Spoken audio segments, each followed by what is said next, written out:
So as a pretty staunch Republican and a bit of a cricket tragic, I have no great love for the empire that dumped my ancestors on an island halfway around the world and left them to die. An inhabited island, no less, only stopping by every half century or so to demand millions of troops for the front line.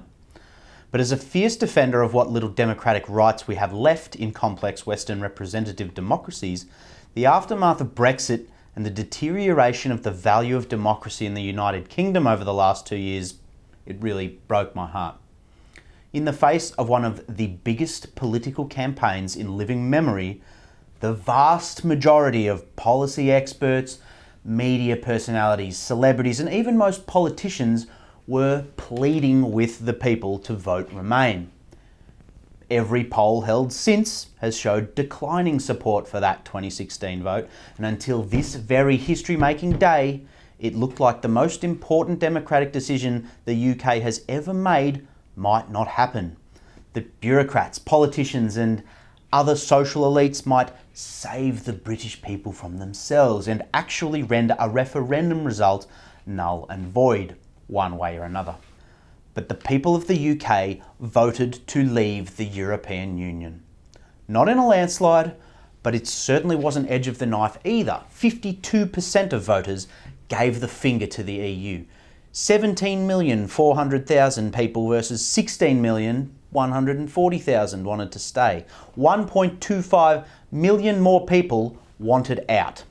There were, of course, problems with both campaigns, but there's no way people were conned by claims such as leaving would save taxpayers £350 million a week or $17.4 billion a year, which is a figure that represents the UK's total membership payments to the EU but doesn't account for the paltry $4 billion rebate on that fee that only a bureaucracy obsessed with tax and transfer could think makes everything okay.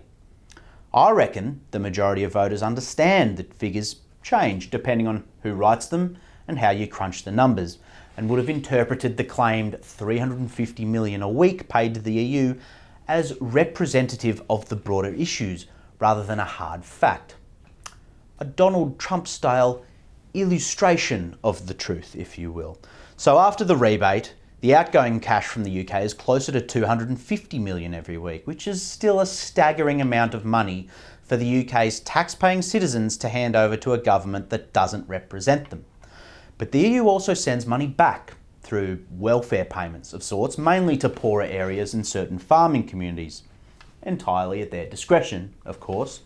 But then there are secondary benefits like research grants that go to private industry, tertiary benefits like savings through common standards and qualifications, and on it goes. The bottom line is that it's really easy to determine exactly what the UK pays the EU, but nigh on impossible to properly quantify the benefits coming back in. Now, Australia is one of the only countries in the world to have compulsory voting, which I believe is a truly great yet ironically illiberal thing, because it gets our democracy as close to representative of the people it serves as humanly possible.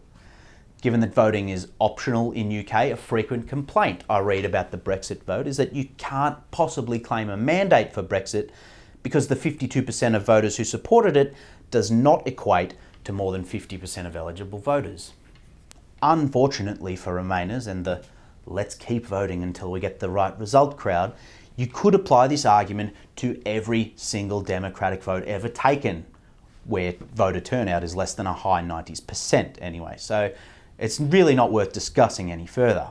More people voted for Brexit than for any other single democratic option in UK history, and in far more places than those wanting to remain.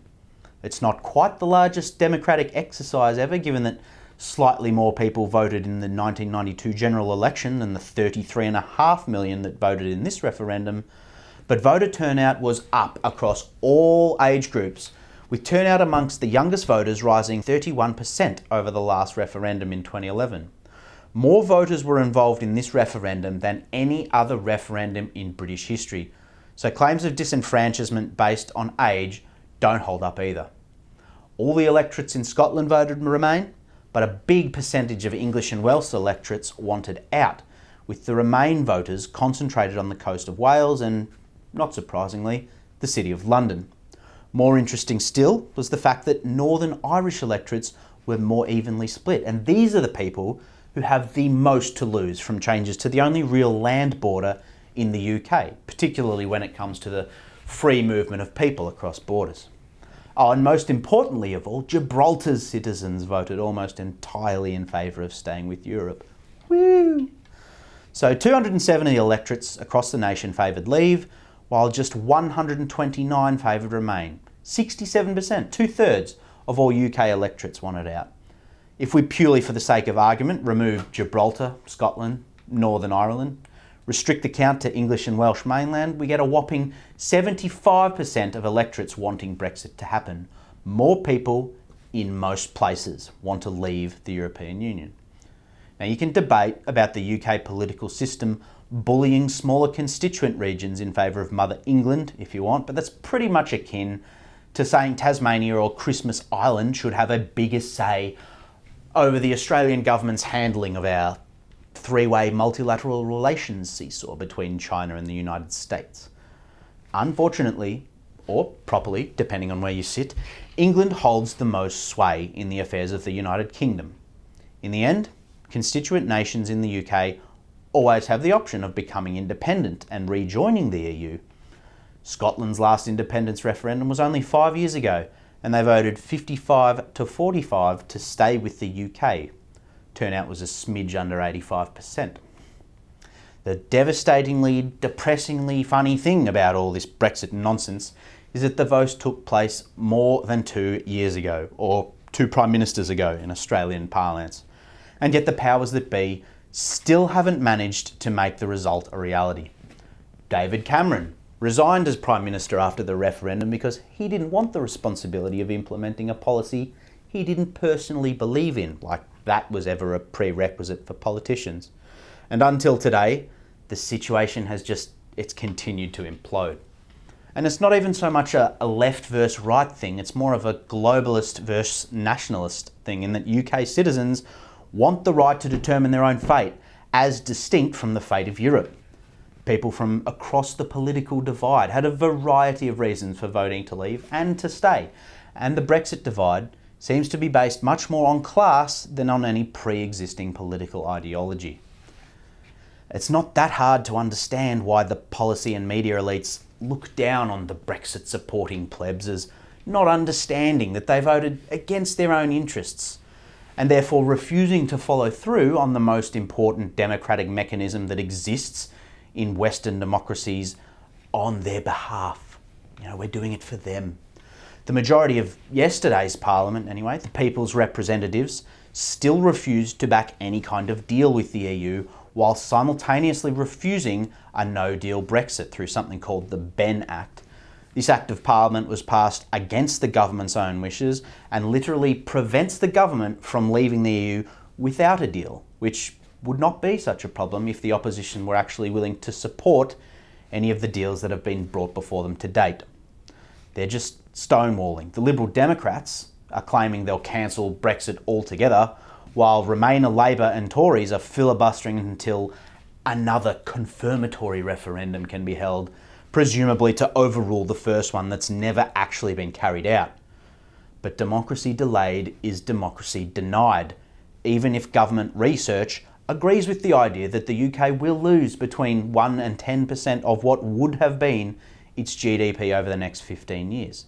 Now that's a reduction in economic growth for sure, but hardly a repeat of 2008, and certainly not the economic apocalypse some advocates have claimed. What a shock. There's a cost associated with reasserting your national sovereignty as part of an EU superstate, but it's one the people were willing to pay. It's roughly equivalent to the impact the carbon tax and subsequent trading scheme would have had on us in Australia if Tony Abbott's government hadn't repealed it. I mean, is it really so hard to believe that people would be willing to forego a tax cut's worth of extra income over the next decade in order to eliminate EU law and the European Court of Justice's legal authorities, reduce overall immigration from the European Economic Area, reclaim billions of dollars in transfer payments every year, and fundamentally improve the democratic control British citizens have over their own society? because at its very core, that is what this was all about. Not racism, not the NHS, not Angela Merkel or Emmanuel Macron or Jean-Claude Juncker. It's about taking back control in an era where technology and bureaucracy have intertwined to all but eliminate the input average citizens have in their own government's affairs. With the Australian government targeting journalists for releasing embarrassing information, the number of bureaucrats in the United States approaching 10 million, and governance the world over becoming infinitely more and more complex in an era of big data, the citizens of the UK actually demanded that they keep their say in how things are done. That is something to be proud of. The British people want that responsibility and aren't willing to just, keep palming it off to European supranationals. And it's something Boris Johnson and his new majority government should always remember, even after they've finally escaped the EU's clutches, lest violent revolution become the only means in which people can actually take control of their society.